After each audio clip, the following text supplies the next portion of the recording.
Welcome to அனு சமையல். Friends, இன்றைக்கி நம்ம ஒயிஸ்டர் மஷ்ரூமில் எப்படி கிரேவி பண்ணுறதுன்னு பார்க்கலாம்.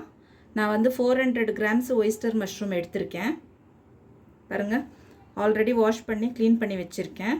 ஸோ இதில் கிரேவி எப்படி பண்ணுறதுன்னு இன்றைக்கி பார்க்கலாம். 2 டேபிள் ஸ்பூன் நெய் சேர்த்துக்கலாம்.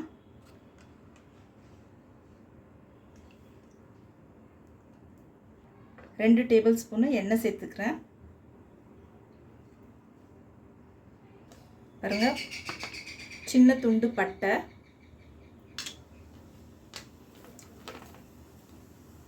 கல்பாசி, ஏலக்காய்,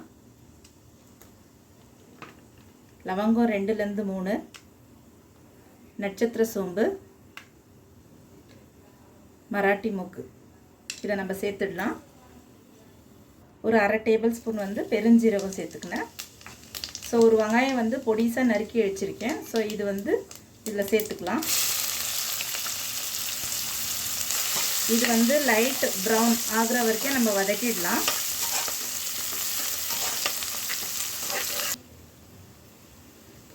பொடிசாக நறுக்குன்னு ஒரு தக்காளி சேர்த்துக்க போகிறேன். ஸோ இதையும் நம்ம நல்லா வதக்கி விடலாம். ஒரு 1 மினிட் வதக்குங்க. 2 பச்சை மிளகாய் சேர்த்துக்கிறேன். கீறிட்டு 2 பச்சை மிளகாய் சேர்த்துக்கலாம். ஸோ பச்சை மிளகாய் சேர்த்துட்டு இதையும் சேர்த்து வதக்கிடலாம்.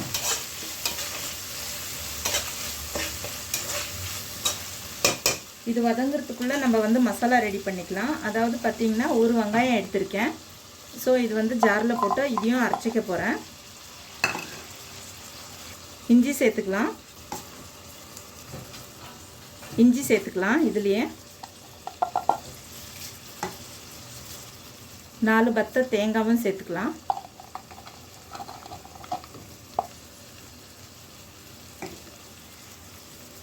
ஆறு மலைப்பூண்டு. இது மலைப்பூண்டுன்றதுனால நான் வெறும் 6 தான் சேர்த்துக்க போகிறேன். இதில் மிளகு ஒரு அரை டேபிள் ஸ்பூன் அளவுக்கு இதுலேயே சேர்த்துக்கிறேன். பெருஞ்சீரகம் அரை டேபிள் ஸ்பூன், அதையும் இதுலேயே சேர்த்துக்கிறேன். ஸோ இதை நம்ம ஃபைன் பேஸ்ட்டாக அரைச்சிக்கலாம். நல்லா வதங்கிடுச்சு பாருங்கள். ஸோ இப்போ நம்ம மஷ்ரூம், அதாவது ஒயிஸ்டர் மஷ்ரூம், இதை சேர்த்துக்கலாம். இது ஏற்கனவே சொல்லியிருக்கேன், 400 கிராம்ஸ் எடுத்திருக்கேன் நான்.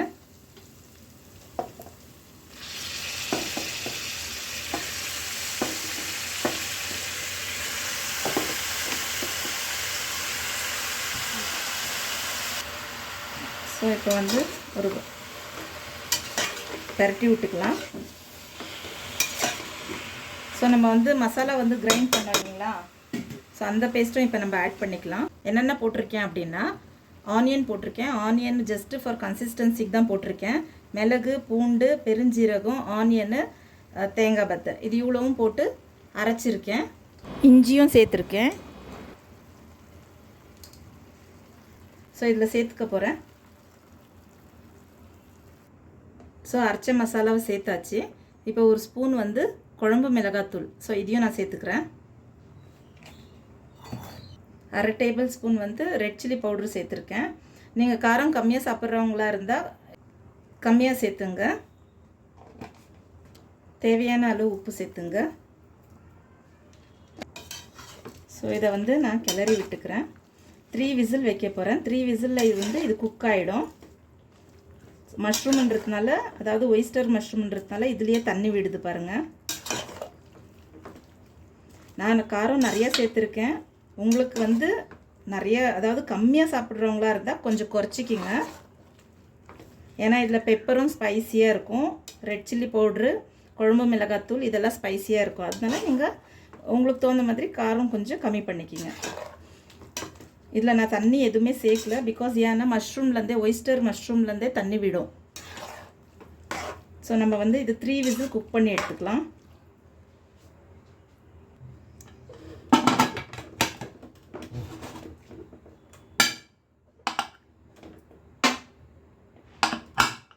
ஸோ 3 விசில் வரட்டும் ஃப்ரெண்ட்ஸ். குக்கர் மூடியாச்சு. 3 விசில் வரட்டும், வெயிட் பண்ணலாம்.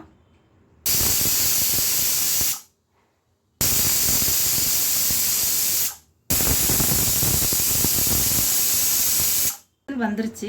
இந்த ப்ரெஷரும் அடங்கிடுச்சு. ஸோ நம்ம வந்து ஓப்பன் பண்ணி பார்க்கலாம். நீங்கள் 3 to 4 விசில் கூட ஒன்று எக்ஸ்ட்ரா வைக்கலாம். பாருங்கள், நல்லா குக் ஆகிடுச்சு பாருங்கள். இது வந்து சப்பாத்தி, பரோட்டா இதுக்கெல்லாம் வந்து ரொம்ப சூப்பராக இருக்கும். நீங்கள் வந்து வீட்டில் ட்ரை பண்ணி பாருங்கள் ஃப்ரெண்ட்ஸ். பிடிச்சிருந்துச்சின்னா லைக் பண்ணுங்கள், ஷேர் பண்ணுங்கள், கமெண்ட் பண்ணுங்கள். Thank you friends.